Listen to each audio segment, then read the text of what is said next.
Bem-vindos a esta segunda parte da comunicação com estudantes. Vamos ter, em termos de segunda parte, sobretudo a preocupação com o protagonismo do outro lado, isto é, do lado dos estudantes. Nesse sentido, nós vamos ter, enquanto que tivemos na primeira parte a comunicação com estudantes em contexto letivo, agora vamos ter a comunicação em contexto de acompanhamento e avaliação.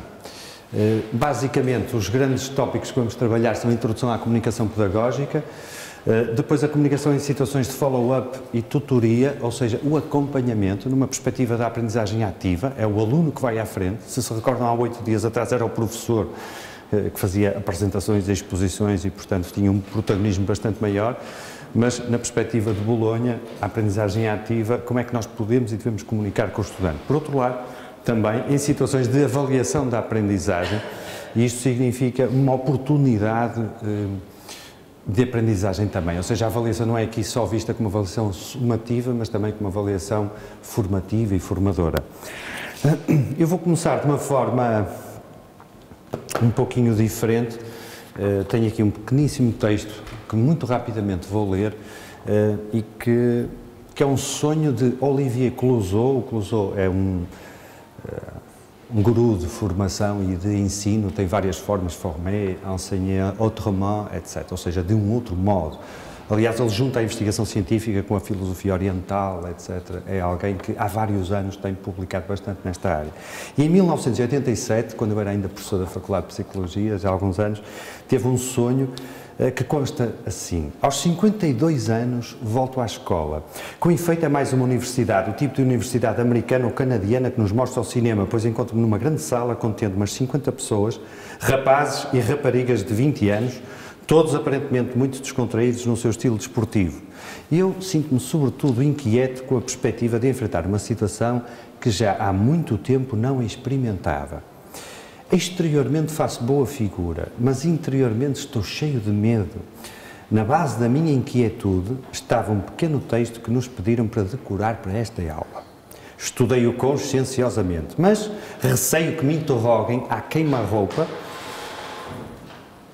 quando não estou ainda familiarizado com os locais e os métodos de ensino.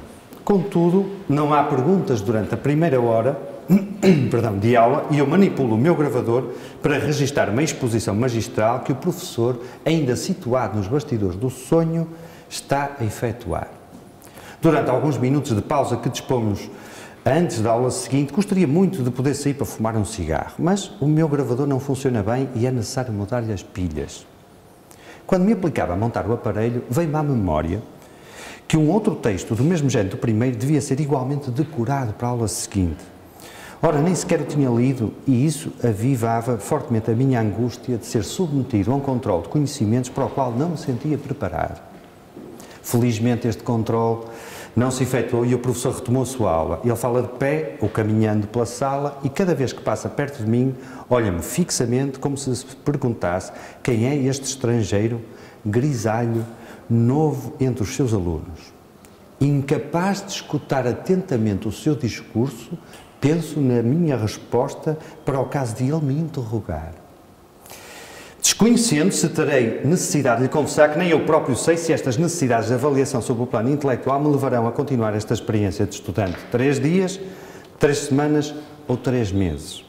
Estou sentado num banco de escola ligado a uma secretária de madeira análoga àquela em frente à qual eu trabalhava quando fazia os meus estudos secundários no Liceu de Marselha. Sinto-me um pouco diminuído ao lado de uma estudante loura, corpo atlético, que parece uma campeã do lançamento do peso ou do dardo. Não presta nenhuma atenção à minha presença. E a segunda hora ainda não tinha acabado quando ela de repente se agachou debaixo da sua secretária para se mudar. Tirou a parte de cima da sua vestimenta para enfiar o vestido. E eu não me atrevo a olhá-la ostensivamente, embora esteja fascinado pelas suas largas costas, nas quais teria vontade de tocar, assim como de acariciar a sua pele cintilante. Ora, neste sonho de 25 de maio de 1987, o autor lembra-se muito bem de todos estes detalhes, mas não tem nenhuma ideia do tipo de aula que se tratava neste sonho, nem dos conhecimentos que o docente lhe transmitia. Enfim, um sonho curioso, onde o plano intelectual é muito estranhamente respeitado. Pensamentos existem, mas que pensamentos? Sobretudo os que traduzem as emoções interiores, os estados da alma, as hesitações e as inquietudes.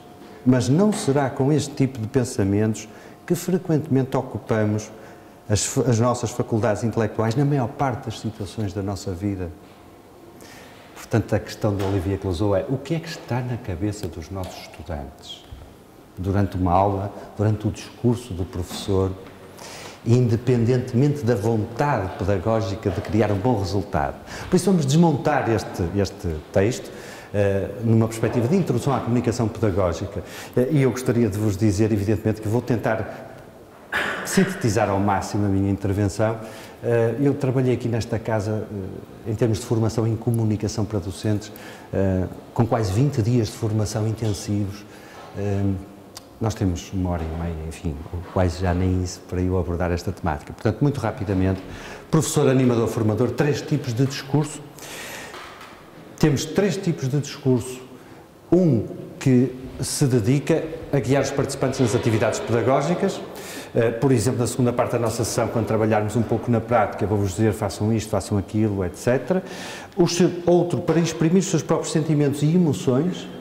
E neste texto vimos também que temos um outro discurso para ensinar a sua disciplina ou especialidade. Ora, isto origina um hexágono pedagógico, segundo Olivier Clouseau, que, na realidade, reenvia a 3 tipos de relações. Existem 3 tipos de discurso, tal como existem 3 tipos de relações. O primeiro, para guiar os participantes nas atividades pedagógicas, é aquele que reenvia a relação indireta 1-5-2, ou seja, nós chegamos da formação, do ensino, aos participantes, aos estudantes, através das atividades pedagógicas. Portanto, não é um discurso direto. Ou seja, vão fazer isto, vão fazer aquilo, vão fazer aquilo outro. É isto que nós dizemos aos nossos estudantes. Saltemos para o discurso C, é a relação indireta, a da disciplina ou especialidade, em que nós ensinamos os nossos conteúdos, por exemplo, com exposições, apresentações, etc. Essa é uma relação indireta 1-4-2, ou seja, em que do sistema pedagógico chegamos aos participantes, aos estudantes, mas através do conteúdo. Por fim, o discurso para exprimir os nossos próprios sentimentos ou emoções é efetivamente o único discurso que reenvia uma relação direta de nós para os participantes. Ora, na realidade, analisando estes vários discursos e os planos em que se desenvolve a comunicação com os estudantes, nós temos, como vimos, um plano físico e material, temos um plano emocional e temos um plano intelectual. Na realidade, o primeiro discurso inscreve-se no espaço e no tempo, trata-se de fazer coisas, de realizar atividades. Segundo a teoria de Arica, da escola de Oscar Ichazo, nos Estados Unidos, dos anos 70, estes 3 discursos correspondem a 3 instintos básicos no ser humano. Este primeiro é o de conservação. Depois, aquele discurso em que exprimimos as nossas emoções e os sentimentos é o discurso que corresponde ao instinto de relação. E é a única possibilidade que nós, professores, temos de criar, de nos exprimirmos pessoalmente, de criar com os nossos estudantes uma relação autêntica, de comunicar de igual para igual. É isso que provavelmente mais falta faz, é isso que provavelmente mais falta faz no ensino superior, porque os nossos estudantes vivem uma fase de evolução na sua identidade, têm que ser tratados como adultos, como pessoas que são capazes de decidir. Aliás, a perspectiva de Bolonha coloca-os como aprendentes responsáveis e ativos. Esta é efetivamente a única possibilidade que nós temos de estimular uma relação autêntica, no fundo, de despaternalizar a relação pedagógica. Finalmente, o plano intelectual. Enfim, trata-se naturalmente de tornar acessíveis novas ideias, conhecimentos pela maneira como serão apresentados e estruturados. Enfim, em conclusão, rapidamente, sobre estes 3 discursos, na realidade, em pedagogia existem 3 linguagens distintas, como no ser humano 3 instintos fundamentais. É essencial dar a cada um o seu lugar. Infelizmente, as nossas práticas pedagógicas, ou a maioria das práticas pedagógicas, implicam uma grande monotonia da terceira linguagem, isto é, dominante, extensa e omnipresente. A intelectualidade. E, curiosamente, naquele sonho do Olivier Clouseau, como vimos, pouco fica para o intelecto. muitas coisas ocupam a nossa cabeça, muito diferentes daquilo que são os conteúdos intelectuais. Ora, todo o ser humano tem um corpo, enfim, um plano físico, desejos, sentimentos, emoções e paixões, um plano emocional, processos mentais segundo os quais ele analisa o mundo exterior e interior, o plano intelectual, e tem também uma certa consciência, ora clara, ora confusa, da sua identidade e da sua singularidade, ou seja, o plano da unidade. Surge assim, segundo Olivier Clouseau, um plano holístico, enfim, que nos dá muito mais conta do ser humano na sua totalidade, com os 4 planos fundamentais do ser que permite apreendê-lo de facto nessa globalidade. E é com essa globalidade que nós temos de saber funcionar. Portanto, quando se coloca a questão das condições de interação com os estudantes, a transição para uma aprendizagem ativa, fazendo uma revisão rápida da investigação, diferentes abordagens das teorias da aprendizagem segundo Grütings e o Nielsen, temos toda uma linha tradicional do behaviorismo, do comportamentalismo e do cognitivismo, e temos aquilo que hoje em dia se enfatiza muito, que é a aprendizagem ativa, que está profundamente ligada com o construtivismo. Ora, nós sabemos que este novo paradigma, aparentemente mais apropriado no contexto de transição do processo de Bolonha, focaliza-se fortemente na questão da responsabilidade da aprendizagem e diz-nos que ela deve ser cada vez mais do aprendente. Nesse sentido, é um fator decisivo para o exercício de uma autonomia autorreguladora, ou seja, nós temos que constatar, temos que ter a certeza que os alunos têm esse nível de responsabilidade, para serem capazes, efetivamente, de desenvolver uma aprendizagem ativa, porque senão não há esse motor dinâmico. Ora, assim o estudante procura aprender a autorregular-se para melhor poder progredir em termos de aprendizagem. Neste sentido, cada estudante deve procurar conjugar a evolução do seu itinerário pedagógico com as oportunidades de aprendizagem disponíveis e mais adaptadas ao seu perfil. É ele que escolhe, passando a beneficiar de um acompanhamento mais individualizado em que o professor, longe de ser o protagonista, como por exemplo na sessão anterior era sobretudo o professor que enviava o saber unilateralmente, nestas perspectivas visa-se mais garantir supervisão, apoio, suporte, feedback, coaching à medida de cada caso. Neste sentido, a relação pedagógica que o professor estabelece com os estudantes é construída de forma diversificada, o que levanta um problema enorme, como sabemos, a professores que lidam como nós com grandes turmas, enfim, com grandes números de alunos, tendo em conta a singularidade única do perfil de cada aprendente, gerando-se uma interação comunicacional com um novo equilíbrio de poder, despaternalizando a relação pedagógica, como referi, resultante da conjugação das responsabilidades assumidas por ambos numa renovada dinâmica professor-estudante. Este Torres sou eu chamo Manuel Firmina Silva Torres, e no contexto da investigação da minha tese tenho de facto andado a desenvolver bastante investigação sobre a pedagogia e sobre esta transição. Ora, esta transição leva-nos a pensar no estudante como um ciclista. Porquê um ciclista? Por 3 aspectos fundamentais. Em primeiro lugar, é ele que direciona o seu percurso. E os novos itinerários curriculares escolhidos conscientemente por cada estudante podem ser extraordinariamente diversificados, juntar unidades curriculares que nunca andaram a par, por vezes saltar de unidades orgânicas dentro da universidade. Em segundo lugar, é ele que imprime a sua própria velocidade. E é curioso que começa a circular nos estudantes hoje em dia, talvez por falta de alguma empregabilidade, começa a circular um pouco esta questão, e eu fiquei um pouco escandalizado. A minha filha tem 25 anos, acabou o mestrado europeu, e chegou-me outro dia à casa e disse: pai, os meus amigos perguntam-me porquê é que eu fiz o curso sem chumbar. Já não é normal, quero dizer, aparentemente é importante fazer do ensino superior uma espécie de parque de estacionamento, aguardando tranquilamente que a empregabilidade vá surgindo, enfim, que a identidade vá crescendo, por aí fora, não é? Finalmente, há também, segundo Bolonha, uma grande perspectiva de competitividade. Cada estudante compete com os outros, esperando naturalmente assim desenvolver competências para mais tarde procurar ultrapassar dificuldades. Não sei se essas dificuldades serão exatamente proporcionais à expectativa e à ambição de cada estudante. E eu penso que aí, do ponto de vista da empregabilidade, tenho 2 opiniões muito distintas. Do ponto de vista de Bolonha, acredito que é uma janela de oportunidade pedagógica. Do ponto de vista político, terei algumas questões a levantar, nomeadamente no que diz respeito ao desequilíbrio entre o sistema educativo e o sistema produtivo. Parece-me que estamos a criar uma massa de mão de obra gigantesca, provavelmente com cada vez menos necessidades de mão de obra, segundo o Huxley, desde os anos 70. Isto é perigoso do ponto de vista social e económico, evidentemente. Bom, do ponto de vista da comunicação em situações de follow-up e de tutoria, eu gostaria aqui muito rapidamente de fazer aqui um pequeno esquema para vos dar um pouco a minha perspectiva daquilo que está em causa com esta grande transição.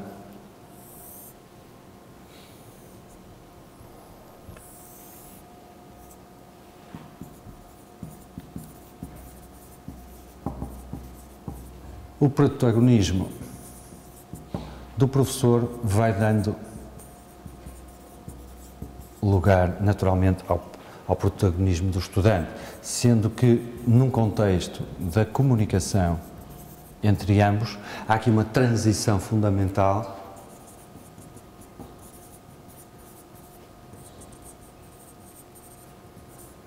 dos métodos expositivos, se pensarmos sobretudo nas aulas teóricas, mas também de métodos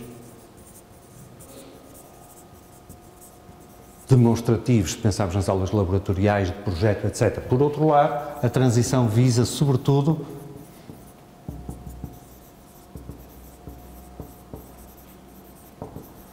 passarmos para os métodos interrogativos na perspectiva de colocar o estudante a pensar, de ser ele a construir as percepções e as soluções para as situações. E, por outro lado, de métodos também ativos, na perspectiva em que é ele que aplica as suas competências em situações de projeto, etc. Ora, esta é a grande transformação. E, portanto, como é que nós podemos pegar neste elemento de comunicação e promover uma melhor transição? Em atalho de foice, muito rapidamente, gostaria de partilhar convosco que na investigação que tenho francamente desenvolvido, com alguma profundidade, tenho constatado que existem algumas reservas, mesmo nos mais puros construtivistas, do ponto de vista da aprendizagem, defendendo sobretudo duas coisas. Cuidado, porque o construtivismo e estas perspectivas da aprendizagem ativa não devem ser aplicadas indistintamente para qualquer estudante aprendente. Há duas condições fundamentais. Eles têm que ter uma certa maturidade. Se são aprendentes muito júniores, a falta de estrutura pode ser altamente prejudicial. Segundo lugar, nos primeiros níveis de aprendizagem, isto é, nas primeiras unidades curriculares dos primeiros anos da universidade. Por isso, a perspectiva que eu tenho procurado utilizar na prática, aquela que constato que a investigação também, de certa forma, defende com algum bom senso, é que não se faça uma transição demasiado brusca e que, espero eu que a minha tese também de alguma forma demonstre, que é importante dos primeiros anos para os últimos promover esta transição, fazendo com que os estudantes que estão não numa formação ainda propedêutica, digamos, na entrada da universidade, mas muito mais profissionalizante, estejam de facto por eles próprios a ganhar progressivamente essa responsabilidade. Ora, a grande questão aqui é como é que nós, professores, podemos optar por um modus faciandi diferente do ponto de vista comunicacional. Como é que nós podemos gerir a comunicação de uma outra maneira? Eu trago-vos aqui algumas propostas que eu acredito que servem bem tanto no domínio da formação como do ensino superior.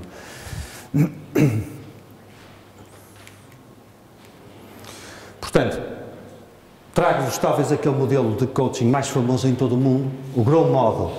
O Grow Model coloca-nos uma perspectiva muito interessante, pensando em primeiro lugar goals, quais são os objetivos, o que é que nós pretendemos atingir, e em 4 grandes passos o Grow Model coloca-nos esta perspectiva. Em primeiro lugar, onde é que eu quero chegar? E nós interrogativamente colocamos, de facto, estas questões ao estudante. Em segundo lugar, o que é que está a acontecer? Qual é a realidade? Qual é o ponto de partida dele em termos de aprendizagem? Em que situação está ele hoje? Segundo momento, o que é que se pode fazer? Ou seja, estimular no estudante a procura interna de alternativas e de soluções para passar da situação em que ele está hoje para a situação que pretendemos que ele atinja amanhã e que ele próprio formulou para si mesmo em termos de objetivos. Chamam-se isto processos vicariantes. Do ponto de vista cognitivo, temos muitos caminhos para chegar a Roma. E o quarto ponto será, sobretudo, o que é que se irá fazer? O will do. Ou seja, faça estas alternativas, qual delas vamos escolher? Nem sempre a via mais direta poderá ser a melhor do ponto de vista cognitivo. Portanto, poderá existir preferência por escolher alguma destas soluções, porque cada estudante tem o seu próprio processamento cognitivo. Mesmo do ponto de vista sensorial, uns são mais visuais, outros mais auditivos, outros mais kinestésicos. Perdão. E quando Bolonha alerta para a necessidade de uma relação individualizada tem justamente a ver com o perfil de cada aprendente, que é diferente. Ora, como é que podemos utilizar então o Grow Model?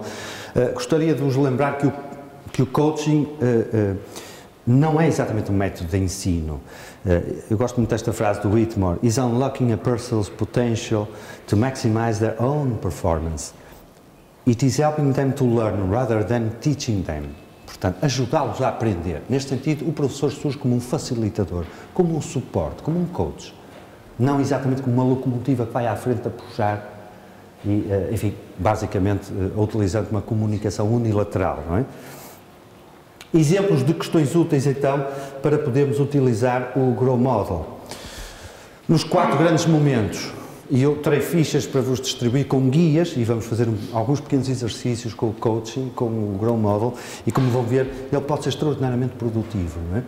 Aliás, é uma coisa muito curiosa, vocês desculpem partilhar aqui uma coisa muito rapidamente convosco. Nos milhares de formadores que eu tive o prazer e a honra de formar durante 20 anos de formação pedagógica, alguns tinham de vez em quando uma questão muito engraçada, que era a seguinte: eu não percebo, quanto mais faço, por outro lado os alunos estão cada vez mais, ou os alunos ou os formandos, estão cada vez mais passivos. Claro, essa é uma regra fundamental. Quanto mais atividade tem o professor, mais passividade, ou para uma postura mais passiva, naturalmente remete os estudantes. Alguns diziam: mas eu quando os vejo assim quase a dormir, eu começo a quase que dou saltos, só falta saltar para cima da mesa, e eu falo mais alto, eu não sei. Ok, mas a questão está, onde é que está a atividade? E portanto esta perspectiva comunicacional que gostaria de trabalhar convosco, coloca a tónica toda do lado do estudante. Mas nós não estamos habituados a isso, nós estamos habituados a falar como professores, nós vimos de um paradigma ainda muito expositivo. Portanto, é preciso, enfim, uma mudança de atitude neste sentido, mas sobretudo não basta querer, é preciso ter ferramentas para isso. E, sem dúvida que esta pode ser uma interessante ferramenta. Portanto, começar por estimular, do ponto de vista do método interrogativo, reparem, o que é que se pretende atingir? O que é que gostariam de discutir? O que seria desejável, particularmente esta questão é fundamental, o que seria desejável ocorrer, que não ocorre neste momento, ou que não seria desejável no futuro e que está a acontecer agora? Que tipo de resultados se procura obter nesta sessão? Quais são as principais prioridades, urgência e importância? Quais são as suas dificuldades? Segundo momento, como é que você está hoje? Qual é a sua situação de partida? O que é que está a acontecer? Qual é em pormenor a situação presente? Que preocupações existem em relação a esta situação? Com que frequência e intensidade ocorrem esses problemas? Que outros fatores poderão vir a ser relevantes? O que é que se procurou fazer até agora? E naturalmente que não resultou. Por exclusão de hipóteses, vamos passar ao terceiro momento então, opções. Amanhã, qual a situação desejada? O que é que se pode fazer? Como é que podemos evoluir? Em vez de dizermos, olha, faça assim, faça assado, faça aquilo outro, isso não é uma solução construída pelo próprio. E a verdade que o próprio consegue descobrir por si mesmo tem uma verdade, tem uma força muito mais duradoura e muito mais facilmente lhe permite a ação do que se ele ouvir as coisas apenas, portanto, e as importar de alguém, de um discurso de uma outra pessoa. Nesse sentido, o que é que se pode fazer para mudar a situação atual? Que alternativas existem para mudar a situação? Que opções têm mais interesse e poderão dar melhores resultados? Perdão, quais as principais vantagens e inconvenientes dessas opções? Qual deveria ser o primeiro passo? Quais deveriam ser os passos seguintes? Mas vocês imaginam que, naturalmente, um aluno nosso de mestrado, que está a fazer uma tese, ou um doutorando, terá provavelmente uma atitude muito mais ativa perante estas questões, do que um júnior que, eventualmente, no início ainda está perante um grande desconhecimento das matérias da engenharia, ou de psicologia, ou de ciências de educação, ou de qualquer outra área disciplinar, não é? Sem dúvida terá provavelmente muita curiosidade, mas a falta de estrutura pode ser complicada. Daí o meu apelo para que esta sessão deve ser vista em conjunto com a outra. E há um vai e vem entre a postura algo expositiva e diretiva e uma comunicação unilateral de nós professores, que muitas vezes ainda existe aqui nesta casa, e todos nós sabemos disso, porque é também, sem dúvida nenhuma, um método excelente para, em pouco tempo, para um grande conjunto de destinatários, podemos transmitir um grande volume de informação, mas isso não chega. é depois necessário, de facto, fazer a transferência de know-how. Isso significa a capacidade deles se apropriarem.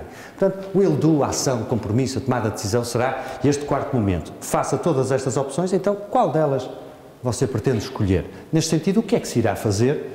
Que opção ou opções serão definitivamente escolhidas? Em que medida permitirão atingir todos os objetivos definidos? Quais os critérios e as medidas usados para avaliar o sucesso? Quais deverão ser as próximas etapas a desenvolver? Quando é que elas serão especificamente iniciadas? Quando é que precisamente se vai começar e finalizar cada passo de ação? Que obstáculos poderão ser encontrados ao longo do percurso a efetuar e como será eventualmente possível superá-los? Ora, eu não tenho neste momento tempo, enfim, para... Vou-vos apenas mostrar, eu tenho aqui alguns anexos preparados, se tivermos tempo depois na parte prática, o que é que está por trás do coaching em termos de princípios de aprendizagem. Isto não é tão simples quanto as pessoas pensam, não é? O coaching coloca vários pontos, como a consciencialização, protagonismo dos aprendentes. O coach é que é o verdadeiro responsável pelo processo, pelos resultados do coaching em si. Portanto, há aqui uma inversão completa, não é? Nós somos muito mais estimuladores do que propriamente fornecedores, de um ponto de vista da construção do saber, não é? Ora, se depois tiver... Oh, fiz a asneira, peço desculpa, não devia ter sido assim. Opa.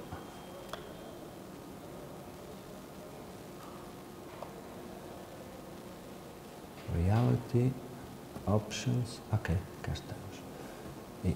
E já tínhamos chegado aqui. Portanto,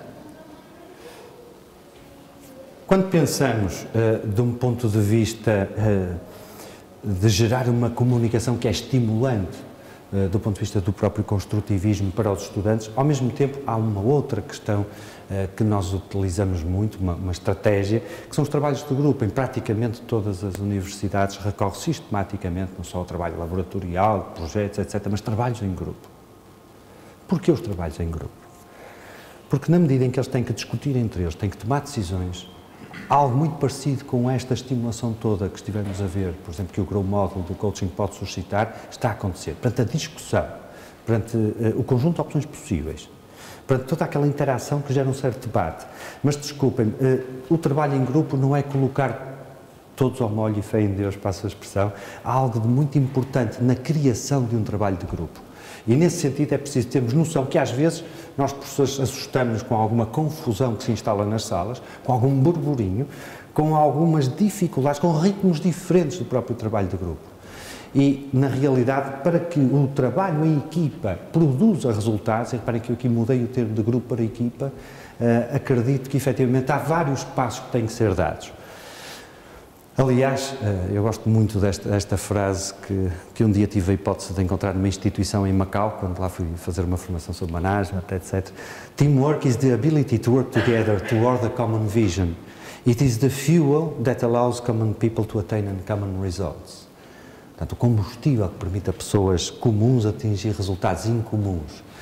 Frequentemente, num contexto de trabalho em equipa, o estudante pode ter uma postura muito mais ativa, muito mais desinibida e ser mais responsável ainda pela construção do seu próprio conhecimento. Ora, como é que vamos descodificar o que é que se está a passar num contexto deste tipo de trabalhos em grupo e em equipa? Primeiro temos uma etapa que é o forming. O forming, enfim, tal como esta paisagem o diz, é uma fase educada, tranquila, interpessoal, atenta, cautelosa, interessada pela estrutura. As pessoas estão com pezinhos de lã. É muito ansiosa, é muito dependente do líder ainda. Cá está, somos nós ainda, eventualmente, um pouco a puxar, ou transferindo isso para alguns estudantes dentro dos próprios grupos. Hesitante, com sugestões, propostas ou decisões, estabelece critérios para a relação dos seus membros, ainda no início. Procura padrões seguros para a interação, níveis de expectativas e de conformidades. Depois, aliás, há um ditado popular que diz que depois da tempestade vem a bonança, não é? Aqui é um pouco o contrário. Depois desta fase de estado de graça, vem sobretudo uma fase de storming, não é? As pessoas primeiro entram com pezinhos de lã, primeiro estão com muito cuidado, primeiro são muito agradáveis, fazem muitas cedências, é quase como um namoro, não é? A primeira fase, olá querida, olá querido, e normalmente é tudo uma maravilha no sentido em que mostramos o nosso melhor lado, não é? Depois, progressivamente, vêm as nossas exigências, as nossas especificidades, as nossas vontades, aquilo que nós abdicamos durante uma fase inicial. E é aí que muitos problemas surgem, não é? Mas esta é uma fase fundamental. Nós, às vezes, perante alguma confusão do grupo, não percebemos muito bem o que é que está a acontecer, mas cada vez mais tenho constatado que quando não existe esta fase vivida intensamente, dificilmente o trabalho em equipa atinge níveis superiores de rendimento. Então temos a luta interna, o confronto e imposição de opiniões, conflitos sem resolução, uma fase ruidosa, por vezes, sem escuta, revolta perante o líder, as questões da legitimidade do poder, sem iniciativa, só reação, trabalha muito sob controle ainda. Depois desta fase de agitação essencial, em que muitas vezes também há alguma criatividade a surgir, surge uma fase de norming, onde começa a haver sobretudo uma clarificação de papéis, desenvolvimento de competências, instituição de procedimentos para o desenvolvimento de feedbacks construtivos, em que as pessoas começam de uns para os outros a desenvolver comunicações do tipo, deixa lá, vamos para a frente, o que é preciso é produzir, temos uma deadline, temos que conseguir realizar o trabalho. Começa a haver uma abertura das trocas, o tipo de comunicação entre eles começa a ser mais fluido, gera-se alguma escuta e coesão de grupo, para finalmente se poder atingir a fase do performing. Ou seja, um grupo só se transforma efetivamente numa equipa quando passa estas 4 etapas e finalmente chega a um momento em que a sua energia já está mais relacionada com as tarefas do que propriamente com as questões interpessoais, onde há uma orientação clara para os objetivos, elevados níveis de abertura, apoio de interdependência. Aliás, esta dependência e interdependência pode ser equacionada com 3 grandes tipos de relações que normalmente nós vemos os seres humanos terem.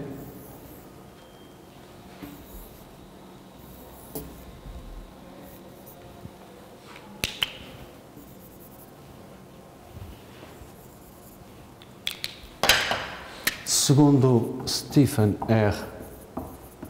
Covey, existem 3 grandes estádios de desenvolvimento das relações humanas, quer num sentido às vezes conjugal, quer num sentido afetivo, etc. Normalmente temos uma primeira fase, o tal estado de graça, não é? Aquele tal estado do namoro, da sedução inicial, de grande dependência em que as pessoas se adaptam muito uma à outra, cedem grande parte das suas exigências e, no fundo, adaptam-se muito ao outro. É a fase da dependência. Depois, a seguir, cansadas de cederem, vem a fase em que reclamam, de facto, aquilo que precisam, querem, gostam e vivem muitas vezes uma fase de independência. 50 e tal % de divórcios hoje em dia no distrito de Braga são normalmente realizados nesta fase, não é? Quando as pessoas, ao fim de algum tempo, recuperam a sua independência e depois já não a querem perder outra vez. Finalmente, quando conseguimos aprender que, para além do estádio relacional de dependência e de independência, existe algo chamado interdependência, as pessoas conservam a sua especificidade, mas são capazes já de compreender que, se interligarem o seu esforço com o dos outros, por exemplo, numa perspectiva de trabalho e de estudo, são capazes de ir mais longe, encostando-se uns aos outros do ponto de vista da complementaridade das suas competências. Mas os grupos têm que passar por estas fases iniciais e nós temos que entender que eles têm que gastar tempo nisso. Portanto, muitas vezes utilizar a estratégia dos trabalhos do grupo é excelente, mas tem que existir todo este tratamento comunicacional, todo este percurso, até que haja finalmente um output produtivo do ponto de vista da construção do conhecimento e do desenvolvimento de competências.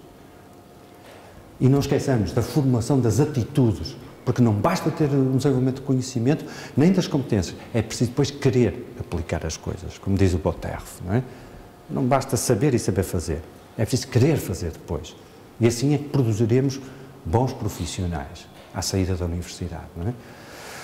Ora, todo professor terá também que entender que há depois um papel um pouco tristonho no meio disto tudo, que é quando acaba, porque estas equipas são naturalmente temporárias.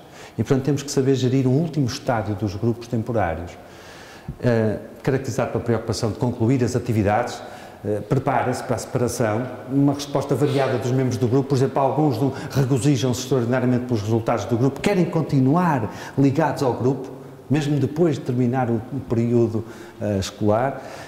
Muitas vezes tristeza pela perda das amizades feitas na vivência do grupo de trabalho, porque incontornavelmente a afetividade desenvolve-se. E é assim que muitas vezes nós vemos situações fantásticas do ponto de vista da capacidade de produção em conjunto, mas depois ela termina e nós temos também que saber nutrir essas emoções. Ei lá, o que é que aconteceu aqui? Peço-vos desculpa. Estava com muita vontade de avançar, depressa isto. Ora, antes de mais, não sei se há alguma questão, se alguém está com vontade de... 6, 7 segundos de silêncio e vamos então avançar. Ora, muito bem, então como é que podemos gerir comunicacionalmente esta perspectiva em que nós somos muito mais suporte, somos um estímulo da capacidade de construção autónoma e responsável dos próprios estudantes. Isto significa, naturalmente, saber questionar e suscitar as questões dos estudantes, muito mais do que saber fazer uma grande exposição ou apresentação. Colocar questões, assim, pôr questões abertas, naturalmente, porquê? Porque as questões fechadas não proporcionam comunicação entre os estudantes. Levam-nos a dizer sim ou não, no máximo, não é? Preparar antecipadamente as questões que poderão ser colocadas ao grupo para suscitar a sua preparação. As boas questões dificilmente surgem pensadas em cima do joelho ali, no momento, com a pressão da comunicação. Não ter medo dos silêncios. Reparem, há um jogo do não verbal, quando um professor reenvia uma questão, o que é que acontece? Fica com não sei quantos pares de olhos em cima dele e cada segundo que passa parece uma eternidade. E a luta é muito desigual, não é? A pessoa fica a olhar, então, vá lá, respondam, por favor. E os outros, mas o que é que é dizer? Eu passo ao próximo, não é? Portanto, há ali uma luta desigual. Mas nós sabemos isso, o que é que devemos fazer? Devemos juntar vários signos não verbais. Ou seja, devemos olhar, sorrir, e eventualmente verbalizar, não se importa, e insistir. Não ter receio do silêncio e saber usar bem o método interrogativo exige alguma contenção, alguma capacidade de esperar pela resposta. Saber insistir para obter essa resposta pode implicar reformular a questão, às vezes as pessoas não a percebem bem. Valorizar sempre as respostas obtidas, sublinhando os seus aspectos positivos, fazendo avançar os debates. Se por um lado nós podemos sempre ouvir críticas, ao mesmo tempo podemos e devemos ter uma postura muito diplomática com elas, não é? Neste sentido, por exemplo, vamos fazer aqui uma breve ligação com a sessão da semana passada. Se recordam, trabalhámos um pouquinho a questão do não verbal e, por exemplo, nós sabemos que o silêncio tem uma dupla função. O silêncio pode querer dizer sim, pode querer dizer não. Se o silêncio for muito curto, em resposta a uma questão, 2, 3 segundos, em princípio quer dizer sim, mas se alguém nos der uma resposta e se nós esperarmos 6, 7 segundos antes de verbalizarmos qualquer coisa, isso em princípio mostra aos outros que nós não estamos de acordo.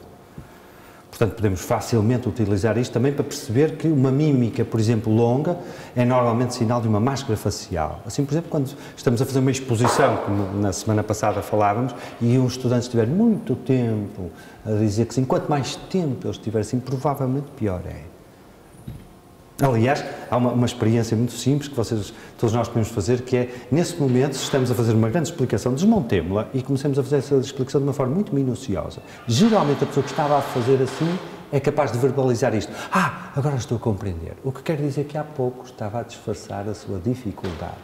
Portanto, utilizando a mímica e particularmente a questão do silêncio para descodificarmos a eficácia na comunicação, podemos também sinalizar aquilo que achamos sobre aquilo que nos dizem. E neste sentido, quando aqui dizemos valorizar sempre as respostas obtidas, sublinhando os seus aspectos positivos, fazendo avançar os debates, imaginem, por exemplo, este é talvez o caso mais sui generis que eu vivi em toda a minha vida, na AEP, há muitos anos atrás, há 20 anos, provavelmente, uma das primeiras ações de formação pedagógica, recordo-me que houve alguém que foi muito corrosivo, não é? Aliás, tinha um estilo muito ácido nas suas intervenções, e levantou o braço, olhou para mim com um ar assim de desafio, e eu, diga, caro colega, sabemos que para construir uma boa comunicação em grupo, nós temos que aceitar qualquer intervenção que venha em primeiro lugar e premiá-la, por mais disparatada que ela seja, não é?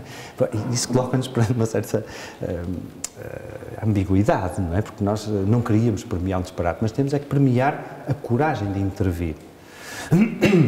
Ora, a possibilidade de jogarmos com o silêncio é fabulosa. Reparem, por exemplo, neste caso, houve alguém que se virou para mim e disse, desculpe lá, e tal. Eu estava a ler o programa, era um programa de uma longa ação de formação, de 100 e tal horas de formação pedagógica de formadores, Quando estávamos a falar nas atividades práticas, eu disse, bom, há algumas atividades práticas que são pequenas adivinhas, quebra-gelos, mas depois também existem, enfim, exercícios de treino comportamental profundo, com filmagens, autoscopias, etc., desenvolvimento de projetos, por aí fora.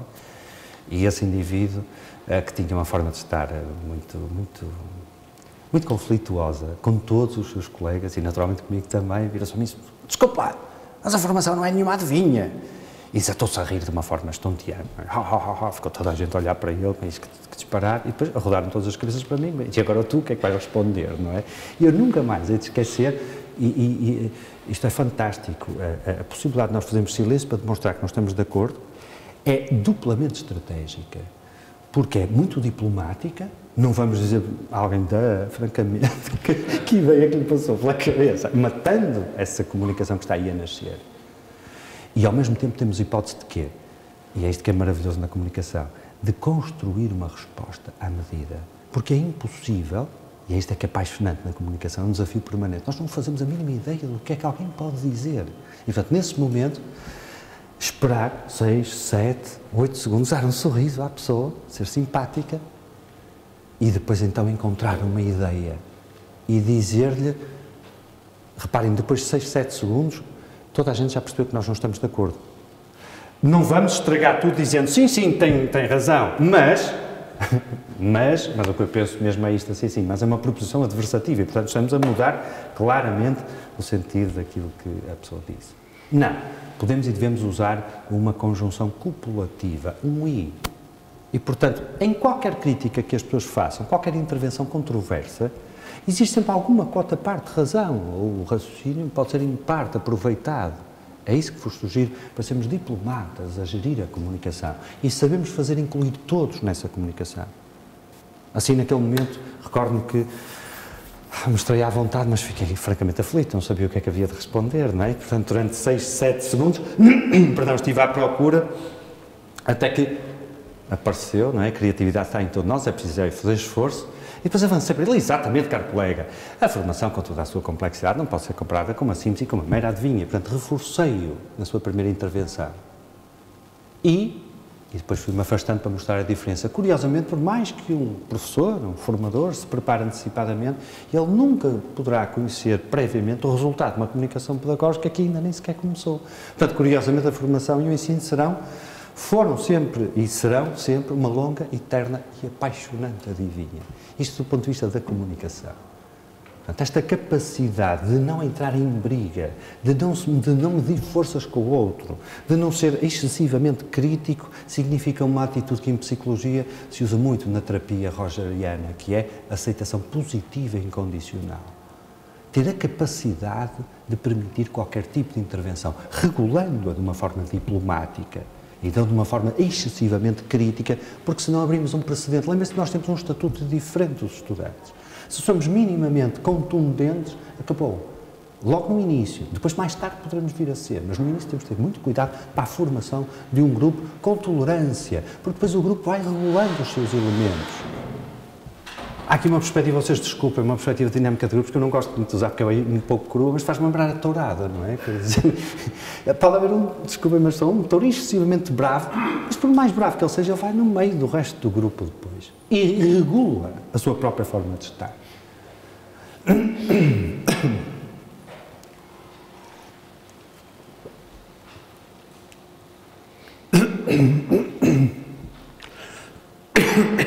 Perdão. Em certos momentos, deixar os estudantes dialogarem entre eles a propósito da resposta à pergunta colocada significa que a comunicação deve ser apropriada por eles mesmos. E nós não temos que estar a dar respostas a tudo. Antes existia um figurino no meio dos cruzamentos, que hoje em dia, naturalmente, já não existe, não é? Até pelo custo da mão de obra e tudo, e temos os semáforos, que provavelmente são mais exatos, que era o sinaleiro, não é? Nós não temos que ser um sinaleiro da comunicação, nem devemos. Podemos e devemos retirar-nos. Às vezes o nosso papel é muito mais provocar e deixá-los discutir e evoluírem assim entre eles, não é? Por questões que permitam aos estudantes falar do seu vivido, da sua experiência, das suas preocupações. Quando falávamos na semana passada da paixão, da motivação, do interesse dos estudantes, muitas vezes é conseguido por isto, porque conseguimos chegar ao mundo deles e não impor-lhes um mundo estranho, que que não tem nada a ver com aquilo que lhes interessa e que os motiva, não é? Não hesitarem a escutar todos, pedindo a cada estudante para pôr questões ou fazer comentários. Significa que às vezes há estudantes mais tímidos, mais introvertidos, com mais dificuldade em comunicar, o que não quer dizer que não tenham, se calhar até mais para dar ao grupo e à construção do conhecimento do que outros que falam muito. Portanto, saber regular a palavra, viva, e passá-la por todos, não é? Neste sentido, depois de saber questionar e suscitar bem as questões dos participantes, saber escutar, reformular e responder. Concentrar-se no que o estudante diz e não no que lhe vamos responder. Ouvir até ao fim, de facto. Antes de responder, reformular a questão, a observação. Se eu bem compreendi, o que me quer dizer é isto assim, assim. Não construir uma casa num pântano, isto é, ter seguro, ter esclarecido muito bem o que se tem que responder. Não hesitar em pôr questões para obter informações complementares sobre uma questão, uma observação que se interpretou mal. Ter em consideração todas as questões colocadas pelos estudantes, não sendo necessariamente o próprio a responder, nem fazê-lo de imediato. Podemos fazer várias coisas, reenviar uma questão a quem a pôs e você o que pensa disso. Extraordinariamente interessante com pessoas muito agressivas ou com intervenções excessivamente críticas. Quando um estudante dispara, desculpa, mas foi uma bala de canhão, pum, e nós ficamos assim desorientados, olha, e você o que pensa disso?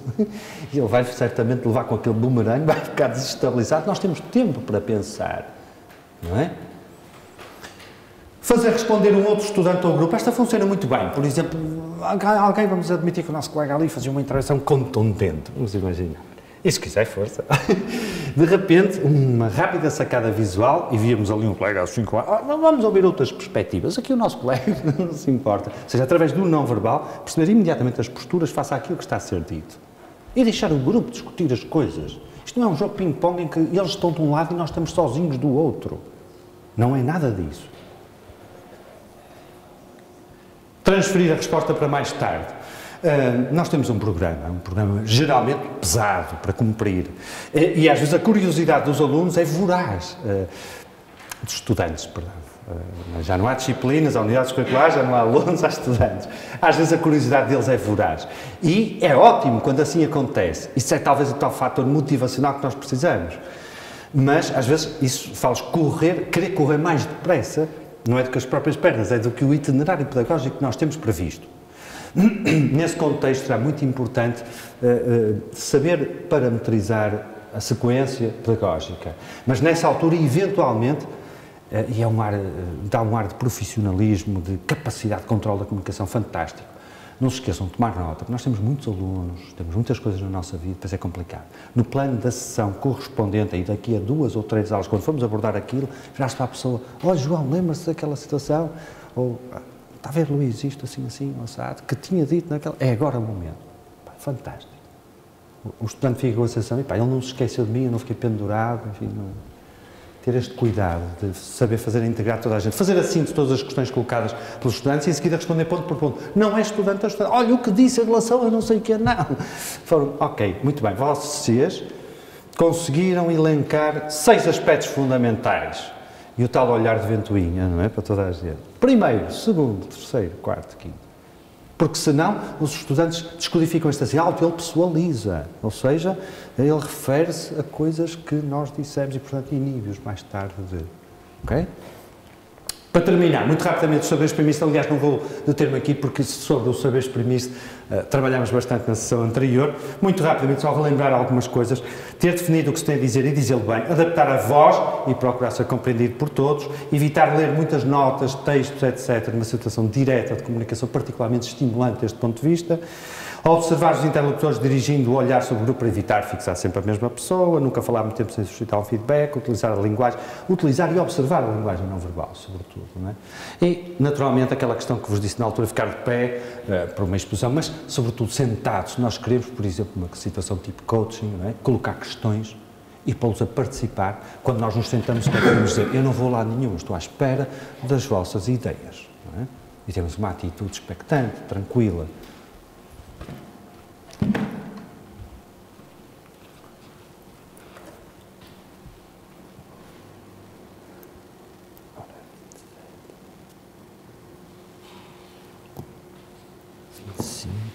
Ora, vejam se há alguma questão que queiram colocar. Portanto, 25.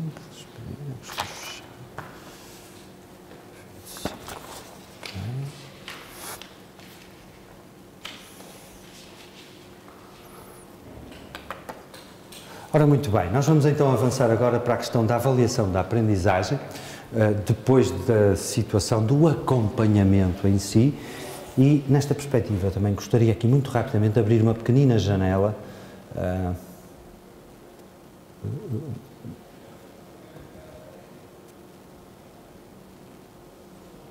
vamos deixá-la ficar para depois. Ok. A identificação da aprendizagem ativa, que vimos no início como um novo ou cada vez mais dominante paradigma, porque de facto nas teorias da aprendizagem isto não é novo, agora segundo Bolonha, naturalmente a sua implementação no ensino superior sim, essa é talvez uma grande renovação. O paradigma levanta a questão de que tipos de avaliação são adequados. A solução pode ser indicada ou encontrada, ligando a avaliação ao ciclo da aprendizagem ativa, ou seja, transformando a avaliação numa oportunidade de aprendizagem. Isto implica fortemente a necessidade de uma avaliação formativa, bem como a criação de uma cultura de autoavaliação, como parte explícita da avaliação para a aprendizagem. Os exames tradicionais e de fim de curso podem exercer uma função seletiva, sumativa, mas de facto não podem desempenhar esta função formativa, segundo o Lenny Gordon e o Adam, 3 consultores ao nível do sistema de ensino europeu.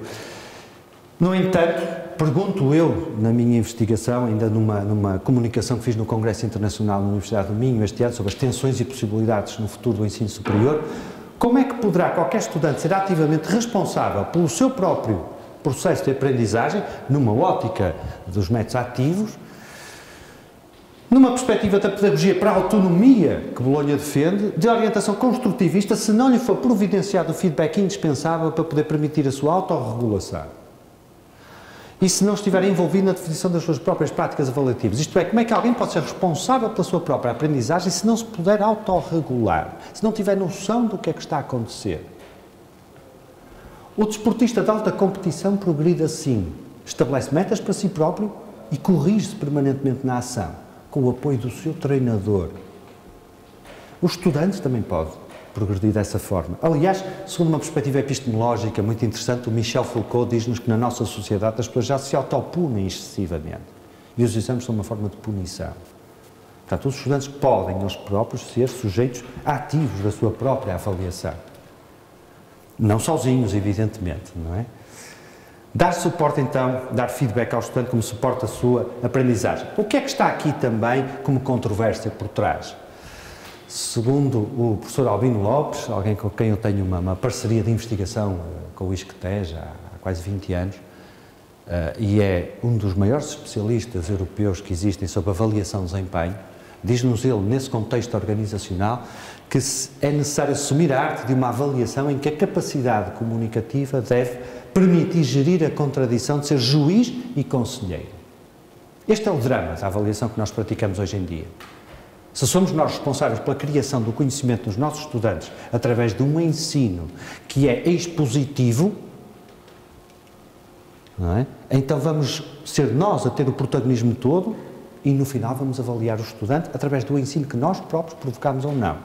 A propósito disso, o Bernard Charlot, que é um especialista mundial de educação, aqui há muito pouco tempo, há uns meses na Faculdade de Psicologia, fazia uma conferência internacional em que contava o caso de um menino no Brasil que dizia: a professora explica muito mal, eu não aprendo nada e ainda por cima sou castigado por ela porque levo uma negativa no final. E chumbo. Ou seja, reparem como o ónus fica todo em cima de nós, inclusive com o método expositivo. Muitas vezes, a alta taxa de reprovações reflete a qualidade, ou a falta dela, na prática do método expositivo único, quando é sobretudo o único utilizado nesse contexto. Portanto, é até uma medida de bom senso passar a responsabilidade e a atividade para o lado do estudante. Mas atenção que isto não implica menos trabalho. Algumas pessoas dizem, agora maravilha, eles fazem tudo, não é? Trabalhos de grupo, a gente dá-nos uns desafios, etc. Não. É como os pediatras. Temos um papel muito mais complicado porque temos que estar a par de todo o tipo de percursos que eles por eles podem querer e conseguir percorrer. E temos que estar capazes de dar suporte em qualquer saída. Em vez de termos um comboinho que vai apenas num só carril e que, portanto, tem tudo pré-definido. Mas é muito mais desafiante também. Ora, para isso temos que perceber que O elemento fundamental que nós temos que saber dar é o feedback. É o feedback e o coaching. Já trabalhámos um bocadinho o coaching, vamos trabalhar o feedback agora. O problema do feedback é este, é que o feedback positivo é muito interessante, mas não muda ninguém. Alimenta o ego. Ou seja, quando nós fez muito bem, ok.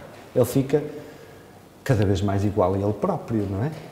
Por outro lado, naturalmente que o feedback muda verdadeiramente qual é o negativo. Mas o feedback negativo, do ponto de vista psicológico, nós sabemos muito bem que levanta problemas. Levanta uma sensação desagradável ao próprio. Quando nós dizemos, não é assim, não devia ter feito isto, não é dessa forma que você deve proceder, enganou-se, esteve mal.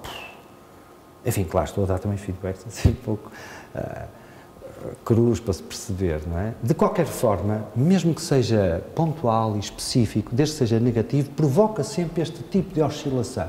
Esta investigação anglo-saxónica coloca-nos o feel-good factor, ou seja, o fator de sentir-se bem em relação ao eixo do tempo, através de várias reações possíveis. Portanto, quando nós damos um feedback negativo a um estudante, incontornavelmente, enfim, 90 e tal % dos casos, vamos ter uma situação de denial, de negação. E a pessoa interiormente desculpabiliza-se, desvaloriza a crítica de que está a ser alvo e constrói normalmente esta reação. Está errado, isso não aconteceu dessa forma, isso é o professor que pensa assim. Depois, e reparem que, curiosamente, até dá no início um pequeno ressalto positivo, ou seja, com as defesas inconscientes do nosso ego, cada um defende-se imediatamente do feedback negativo. E como consequência disso, em vez de se sentir mal com ele, acaba por tornar-se mais robusto em relação a essa sensação e ainda defende-se e fica com alguma sensação positiva. Depois, acontece uma segunda fase, muitas vezes de culpa, raiva, não é? O professor não percebeu o que eu estava a fazer, o que eu estava de facto a dizer era uma outra coisa diferente, não me foi dada uma hipótese justa, isto é um exercício estúpido, desculpem a expressão, por aí fora, não é? Ou seja, desvalorização, e começa aqui a vir cada vez mais para baixo, até que a certa altura há uma aceitação, ou seja, depois de arrefecer um pouco, essas críticas a quente que ele desenvolve contra o feedback negativo dão muitas vezes lugar a uma constatação progressiva de que se calhar eu não estive assim tão bem. Na realidade, se calhar este feedback até me pode ajudar a começar a planear o que é que hei de fazer em relação a essa situação.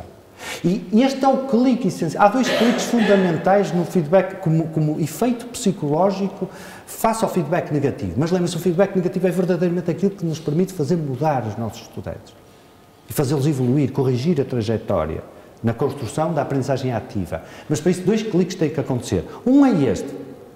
Ele tem que parar de negar e começar a sentir-se um pouquinho mal com ele próprio, com a sua performance, para se corrigir, senão não tem noção disso. O segundo clique é quando ele substitui, digamos, esta zanga, esta revolta perante o facto de ter sido objeto de um feedback negativo, por uma aceitação que o dirige em relação à capacidade de resolver problemas. Ou seja, a partir do momento em que ele aceita, eu se calhar até não estive tão bem, se calhar a professora até tem alguma razão, se calhar o professor com isto está-me a indicar um caminho, está-me a abrir uma janela de oportunidade, eu posso evoluir por aí.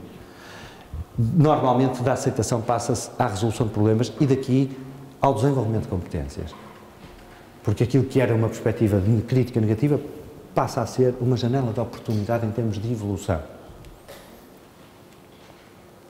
Ora, o ponto-chave da aprendizagem, e é aqui que eu espero que consigamos ligar duas coisas. Qual é a ideia do feedback e do coaching? É justamente a necessidade de dar feedback combinado com o coaching de forma a que o receptor minimize o tempo despendido no ciclo apresentado. O nosso objetivo não é que a pessoa ande a sentir-se mal ou bem por aqui fora. O nosso objetivo é minimizar o tempo entre o fornecimento do feedback negativo e aquilo que é o desenvolvimento de competências. Como é que nós conseguimos diminuir este tempo, este intervalo de tempo, não deixando o aluno, perdão, o estudante, de facto, não deixando o estudante no marasmo do efeito desse feedback negativo. Sejamos claros, quem faz uma crítica, do ponto de vista conceptual, quem faz uma crítica tem noção de que aquela situação pode ser melhorada. Senão não tinha sequer capacidade de ver ali um problema ou de criticar. É quase um ato egoísta não dar essa pista à pessoa que é objeto da nossa crítica negativa. Agora, como é que o devemos fazer? É aí que o coaching entra. Devemos estimular a procura no estudante, a procura ativa dessa solução. Se nós sabemos que é por aquela porta que ele tem que ir, em vez de lhe dizermos, olha, vá por ali. Não. Olha, estás aqui dentro, que saídas achas que tens? Que possibilidades tens tu de ir para uma situação melhor? Pô-lo a pensar. No momento em que ele descobrir o caminho para aquela porta, nunca mais se esquece dele. E aprendeu a construir, a descobrir e a construir um caminho. É isto o construtivismo. Muito diferente de um comportamentalismo em que lhe dizemos, vai por ali. E tens que aprender a responder sempre assim. Isto não lhe desenvolve competências para serem extrapoladas para ambientes análogos a este, onde ele pode descobrir por ele próprio, uma vez que descobriu num contexto semelhante. É esta a riqueza de uma aprendizagem ativa e de um construtivismo. E este nosso papel facilitador é extraordinariamente mais enriquecedor do ponto de vista da capacidade de aprendizagem do estudante, que se tornará naturalmente muito mais autónomo e muito mais responsável desta forma, não é? Linhas de orientação, então, para dar este feedback. Eu sei que nós, normalmente, não temos muita prática a fazer isto e há regras, enfim, algumas ferramentas interessantes para. Eu não vou demorar muito mais tempo, agradeço a vossa atenção, são 10h15, hoje vou tentar cumprir com os timings, como deve ser, apesar de termos começado um bocadinho mais tarde. Ora, o feedback deve, então, ser uma discussão nos dois sentidos, focando o que os estudantes estão a fazer bem e o que necessitam de melhorar. Deve ser conduzido de forma positiva e construtiva, fazendo com que a pessoa se sinta motivada, naturalmente. Dar feedback, se for feito com cuidado e sensibilidade, de forma efetiva e contínua, fornece uma oportunidade real para melhorar a aprendizagem e aumentar a confiança do estudante. Em situações de avaliação da aprendizagem, reparem, para dar um feedback equilibrado, de forma a que os estudantes tirem o maior proveito dele, é necessário que se planeie e prepare o que se vai dizer, naturalmente. Ora, nesse sentido, como características importantes para garantir a eficácia desse feedback, temos alguns aspectos fundamentais, que são, naturalmente, os que derivam de uma pequena mnemónica, que é o SMART, não é? Até nos lembramos dos carrinhos pequeninos e da forma como eles se safam facilmente no meio da confusão. SMART porque é Specific, Measurable, Agreed, Realistic e Timely. Naturalmente, o feedback não deve ser confuso, não deve ser inexequível, não deve ser irrealista e por aí fora. Portanto, tem que haver algum bom senso de ponderar muito bem de que forma estamos a dar o feedback e com que objetivos, não é? Indicações, então, para respeitar para evitar efeitos negativos. Dê feedback sobre um assunto de cada vez. Não faça um overload, uma chuva de sugestões, não é?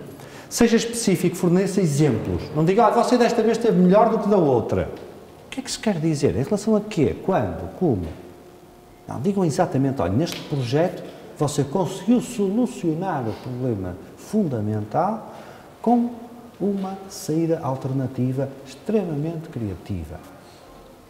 Quando fez aquele link tal, etc. Enfim, whatever. Não é? Refira resultados insuficientes ou situações mal dominadas com base em factos, não em opiniões. Isso pode dar origem a uma discussão complicada, não é? Equilibre sempre o positivo com o desenvolvimental. Chama-se isto de feedback balanceado. Vocês, como eu já falei disto na sessão anterior, de outro ponto de vista, que era o reforço, não é? Sempre o chicote e o açúcar. São as duas grandes táticas, não é? Também no feedback, o positivo e o negativo, sempre equilibrados, sempre balanceados. E podem escolher a ordem. Olha, eu gostei muito daquilo que fez assim, embora relativamente à outra fase, penso que já poderia ter estado melhor, etc. Ou, ao contrário, olha, eu acho que fez isto assim, não de uma forma muito bem conseguida, no entanto, relativamente à divulgação do projeto, já mostrou competências excepcionais, etc, etc. Portanto, sempre equilibrar por causa do impacto que isso provoca. Antes de terminar de dar feedback, certifique-se que foi bem compreendido e verifique as reações do outro, não use linguagem emotiva. Seja objetivo. Problemas de uma sessão de feedback mal conduzida. Se o feedback não for bem conduzido, pode haver rejeição da informação, racionalizada ou ignorada, hostilidade ou atitude de defesa, angústia emocional. Se só receberem informação negativa, reparem, alguns estudantes podem ficar claramente perturbados, originando-se assim algumas dificuldades de aprendizagem adicionais. Sentimento de fracasso e diminuição da autoconfiança, que não favorece nada a utilização dos métodos ativos. Completa ausência de incentivos para melhorar, a falta de motivação. Incentivo, encorajamento e recompensa pode prejudicar o processo e os resultados da aprendizagem. Aliás, mesmo na sessão anterior nós falámos disso, se recordam. Quando abordámos a comunicação em contexto letivo numa perspectiva de exposições, apresentações, etc., porque às vezes saírem vários grupos de estudantes? E até me recordo de alguém que estava aqui que esteve, e que citou um professor desta casa e que disse: se os estudantes decidem ir a uma aula, decidiram, e portanto depois têm que manter o seu comportamento. Isso é lógico. Mas o importante é ligar a aprendizagem à motivação permanentemente, antes, durante e depois. A motivação não tem que estar antes. Tem que estar antes, tem que estar durante e tem que estar depois. Tem que acompanhar todo o ciclo de aprendizagem. E com isso tem que constituir um incentivo para irem às aulas. Durante as aulas têm que ser encorajados e finalmente têm que ser recompensados no final, com o que conseguiram, com reconhecimento, com boas avaliações, com feedback positivo. E se forem assim nutridos motivacionalmente, certeza que não abandonam. Se abandonarem é porque têm algo mais importante na sua vida. E nós também temos que compreender isso. Eles são pessoas. É verdade, os estudantes são pessoas. Não é como todos nós. Portanto, comunicação com os estudantes em situações difíceis. Isto é, mesmo assim pode haver dificuldades. Claramente. E nós temos aqui um gabinete de psicologia para os casos mais extremos, não é? A minha colega Helena Lopes também é a minha colega de doutoramento. Mas alguns problemas poderão estar ao nosso alcance. Por exemplo, desacordo. Tem aqui algumas recomendações. Escutar abertamente, suspender julgamentos, não se tornar defensivo ou argumentativo, verificar para ter a certeza de compreender a razão do desacordo, pedir ao estudante ideias para resolver a questão. Mais uma vez, reparem, pô-lo ele próprio a contribuir para a solução. Despender tempo a reunir mais informação necessária e reagendar o debate. Situações de apatia, em que o estudante não reage, deixa-se apagar, falta de coragem por algum aspecto. Por outro lado, eventualmente, raiva. Às vezes, revolta. E acontece. Deixar o estudante descarregar as suas emoções, escutar pacientemente, enfim, e procurar dar alguns passos na resolução dessa situação. Ou, por exemplo, aborrecimento. Escutar pacientemente, nutrir a autoestima, deixá-lo descarregar as emoções e sugerir, eventualmente, reagendar o debate, se não tivermos êxito nessa perspectiva.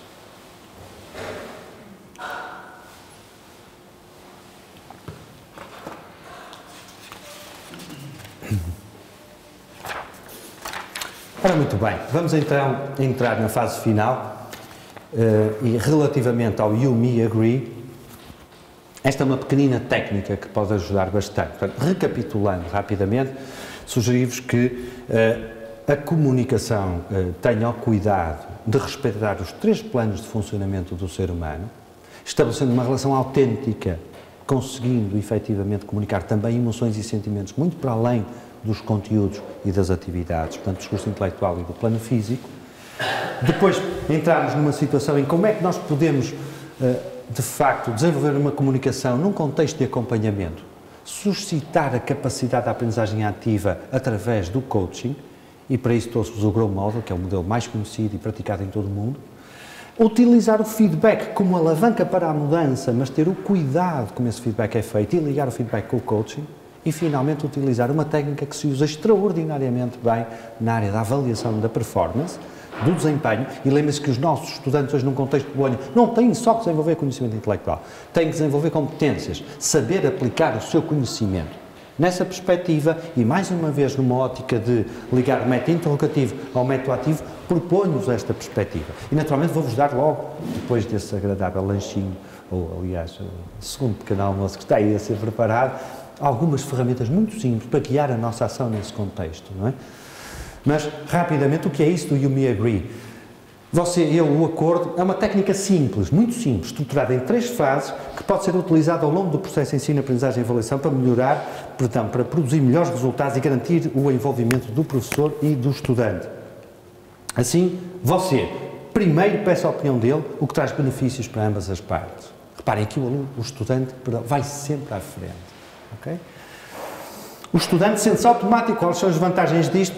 Sente-se automaticamente envolvido no processo de avaliação com essa nossa atitude de escuta. Um relacionamento de igual para igual e de cooperação rapidamente estabelecido. Lembram-se como é que começámos? Despaternalizar a relação pedagógica. O estudante, quando chega à universidade, está cansado de atitudes paternalistas. Era o papai e a mamã, e depois eram os professores. Ao longo de toda a vida ele esteve sempre a olhar para cima, sentado como professor de pé. E o saber sempre veio de cima, numa perspectiva paternalista. Não, assumi-lo a ele como um ator, um agente ativo que constrói conhecimento. Não apenas um receptáculo passivo, que exercita a sua memória, não é?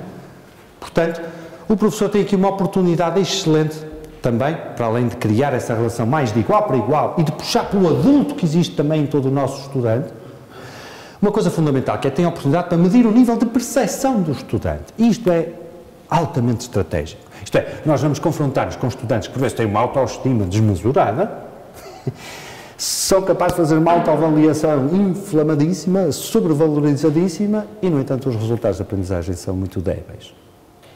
E nós temos de saber regular isso. Por outro lado, às vezes temos erros de percepção ao contrário. Temos estudantes que se sobrevalorizam extraordinariamente, não têm noção do valor que têm e, no entanto, produzem resultados de aprendizagem ótimos. Portanto, reparem que aqui nós estamos em segundo momento na comunicação e quando passamos para o eu, estamos capazes de regular a nossa intervenção em função daquilo que ouvimos. Não é?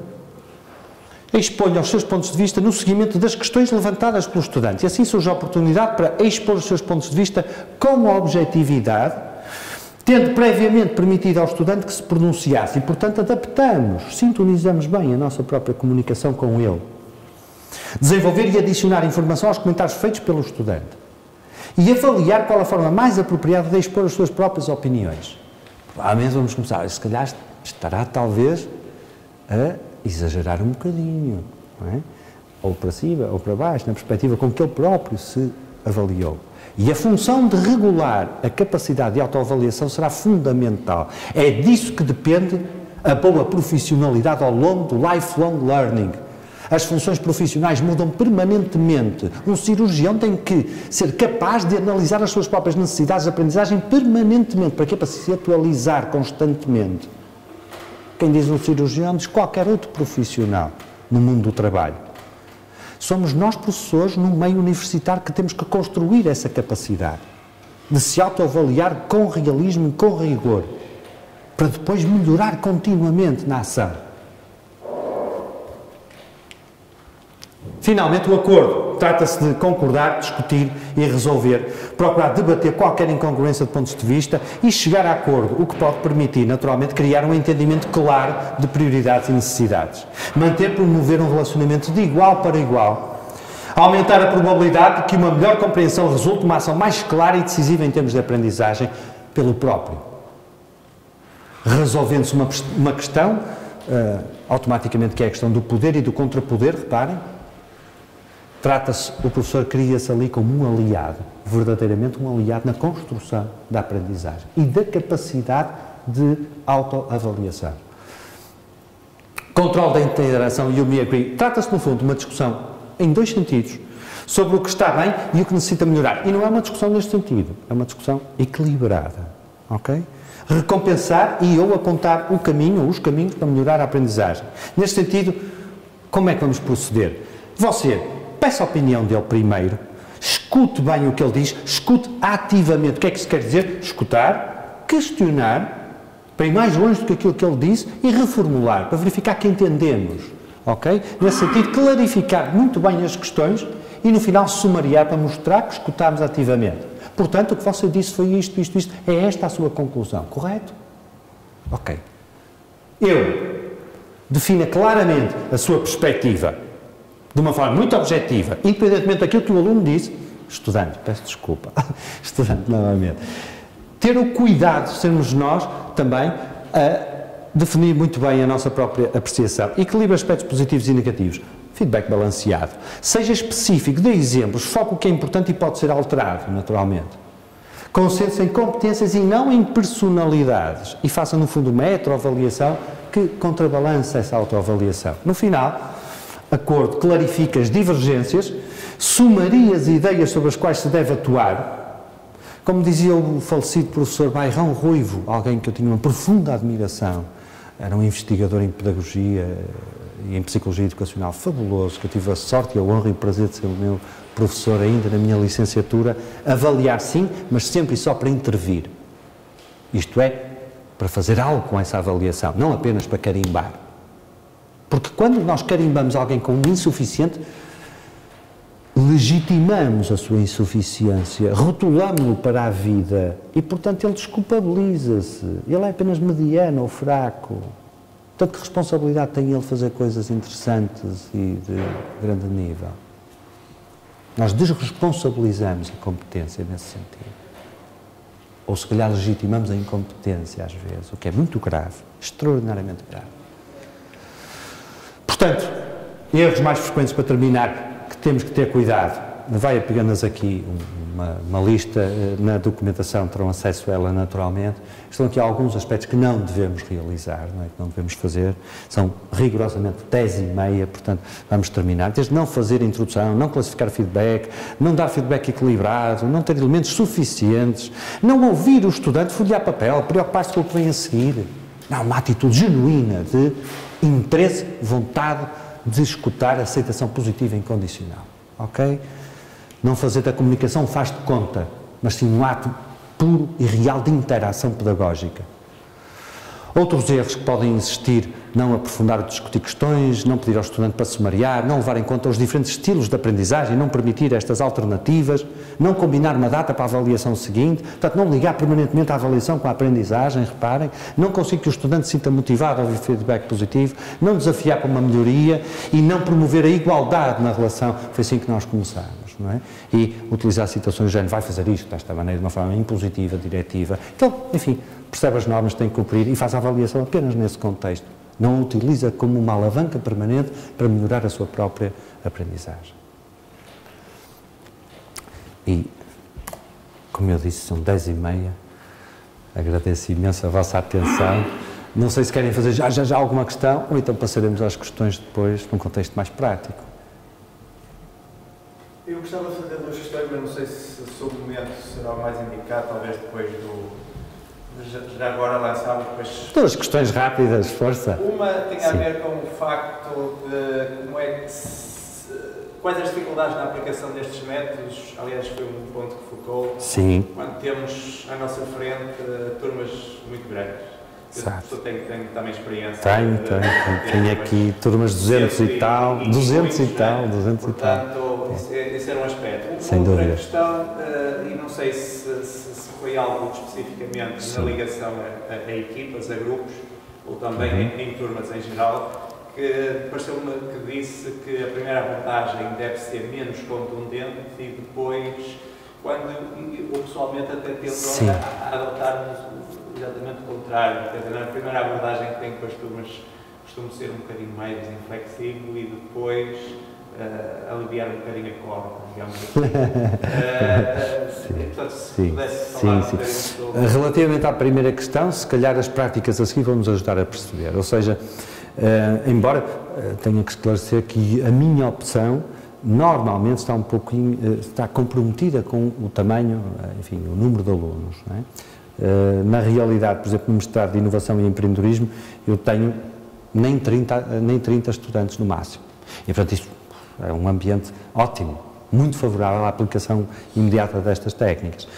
No caso, por exemplo, de proficiência pessoal interpessoal terceiro ano e competências pessoais interpessoais segundo ano, tenho 200 e tal alunos, não é? De facto, é complicado, 100 e tal no caso de proficiência, mas este ano também vai ter o dobro. Nesse caso, o que é que eu faço muito? Eu utilizo um pouco mais isto, alguma combinação. Às vezes uso muito o expositivo nas aulas teóricas, com um pouco do interrogativo, mas enfim, estou um pouquinho mais aqui, tendo em atenção também que são anos mais propedêuticos, são anos muito mais, onde há pouca estrutura ainda no aprendente, são aprendentes júniores e, portanto, precisam de facto um pouco de diretividade da nossa parte. À medida que posso, o mais possível nas aulas práticas, utilizo isto. E aí, de facto, é talvez o contexto onde é possível utilizar esta nossa forma de estar. Por exemplo, nós fazemos, no caso de proficiência pessoal e interpessoal, está aqui um ex-aluno meu, fazemos eu estimulo-os a fazerem projetos de inovação. Nesses projetos de inovação a postura é totalmente ativa, onde eu não vou ali dizer façam isto, façam aquilo, façam aquilo outro. Eu atuo muito mais como um coach, eu pergunto o que é que se passa, o que é que já fizeram, o que é que precisam, onde é que estão, para onde é que vão, obrigo-os a fazerem pequenos briefings, etc, etc. Portanto, há aí uma tentativa de aproveitamento do ambiente de uma aula prática, onde o número de estudantes é muito mais compatível. Relativamente à segunda questão, há várias opções, naturalmente, não é? Eu, no início, são duas coisas distintas, que eu penso que perfeitamente articuláveis uma com a outra. Tem toda a razão naquilo que diz, no que diz respeito ao controle comportamental. E nesse aspecto não concordo a 100%, concordo a 200%.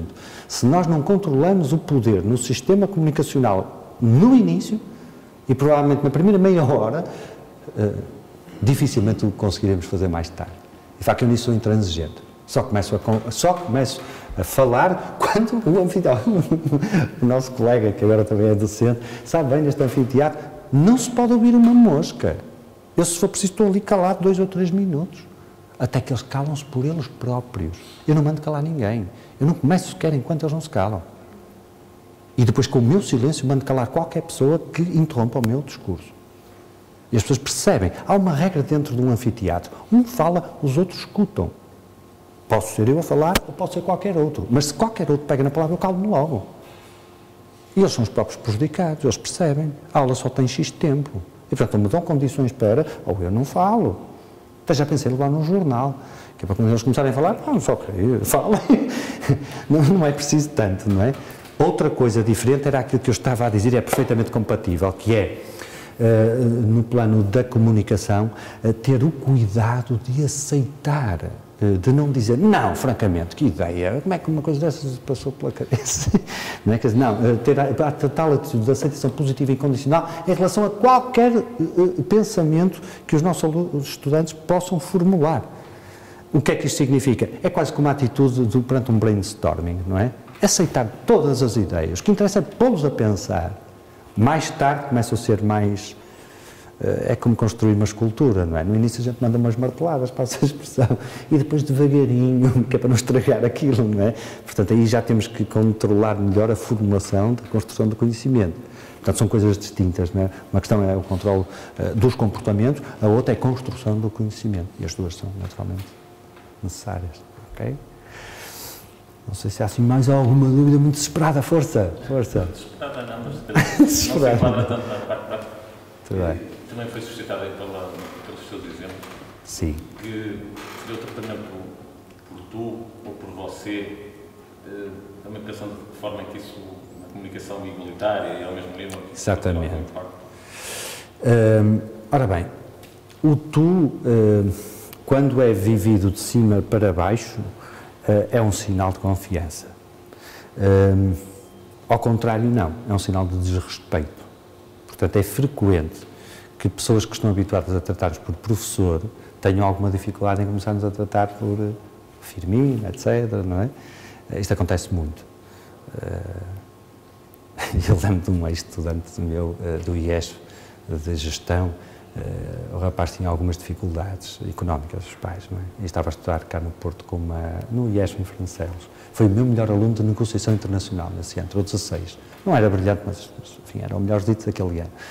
E ele mexeu muito comigo, porque eu vi o cabisbaixo e perguntei, o que é que se passa contigo e tal, assim, na cantina e tal. E ele contou-me que tinha que ir para a aldeia, porque os pais não tinham possibilidades, pediram um empréstimo bancário, chegou a hora de o pagar. Pá, aquilo deu uma confusão, que disse, olha, eu não vou fazer caridade, tu vais trabalhar, mas se quiseres trabalhar no meu grupo, eu pago-te um salário que te dá para alugares aqui o quartito, pagares os teus estudos, etc. Ficou uma coisa fantástica e, de facto, estive a trabalhar durante 2 anos, ele acabou depois o 4º e o 5º ano e formou-se, depois foi a vida dele. E nos primeiros dias, quando ele lá chegava, eu dizia, deixa lá isso, doutor Firmino, professor, não sei o quê. Aqui dentro somos o Firmino, eu não gosto dessas coisas, francamente, do ponto de vista pessoal, isso a mim. Mas Portugal tem a sua própria cultura, não é? É um dos poucos lugares da Europa onde isto ainda se pratica. Alguns na Alemanha, alguns na Áustria. De resto, de modo geral, é raríssimo. É o John, é o José, é o Manuel, é por aí fora. E eu virei para ele e disse, deixa lá isso. Ele tinha-me espatifado um carro logo na primeira semana, com tanta motivação. Eu disse, anda com mais calma. Eu prefiro que chegues lá direitinho do que estragares o equipamento, não é? Se eu fico a trabalhar para si até ao fim da vida, não ficas nada, pá, eu tenho seguro, pronto, mas não voltes a fazer isto. Então, passado uma semana, eu lhe disse, tem cuidado, pá, anda devagar e tal. No dia, assim, passado uma semana, aparece-me às 8h30 da manhã, nós trabalhávamos num grande escritório que eu tinha em casa, e toca-me à porta, e eu vou, ainda estava a acabar de me vestir e tudo, e olha, e vejo ele, olha, valha-me Deus, estragou-me outra vez o carro, e abri a porta, porque ele vinha muito consternado, não é? Eu abri a porta, ele olhou para mim, doutor Firmino, eu tenho que ter uma conversa consigo muito importante. E eu, valha-me Deus, espera aí, pá, ora, tem cá, ora diz lá, o que é que se passou? E ele olha para mim e disse, é que eu não consigo, mas não consegues o quê? Eu estive até às 5 da manhã, doutor Firmino, em frente ao espelho, ao Firmino, eu não consigo, parece-me desrespeito, você foi o meu professor no 3º ano, vai agora ser meu professor no 5º ano, é meu patrão, é para mim um modelo e não sei o quê, e para mim é uma falta de educação. Portanto, significa o quê? No início, você, um tratamento igual. Eles tratam-nos por você, nós tratamos por você. E às vezes, onde verificar, alguns ainda são timbeiros, se você tratar alguém, olha, você quer, não sei o que, ficam, aquilo é importante para a identidade deles. Ao longo do ano, à medida que a relação se vai estabelecendo, às vezes numa situação de coaching, de grupo, de equipa, como daqui a bocado vamos treinar, numa ótica, enfim, mais próxima, são eles próprios que se sentem bem se nós tivermos um tratamento mais próximo, não é? Opa, vamos fazer isto, vamos fazer isso, se fizeres assim, se fizeres assado, etc. E isso faz-los sentir bem, não é? Como aquele exemplo que eu uso muitas vezes, que é o Belmiro sair do gabinete e entrar num gabinete de alguém, gostei imenso do projeto, parabéns. Isso não dá muito à vontade desse engenheiro no dia a seguir chegar lá, Belmiro, vamos tomar um café e tal, não é? Portanto, estas questões hierárquicas têm que ser respeitadas. Vamos então fazer o nosso intervalito, 10 minutinhos, um quarto de hora.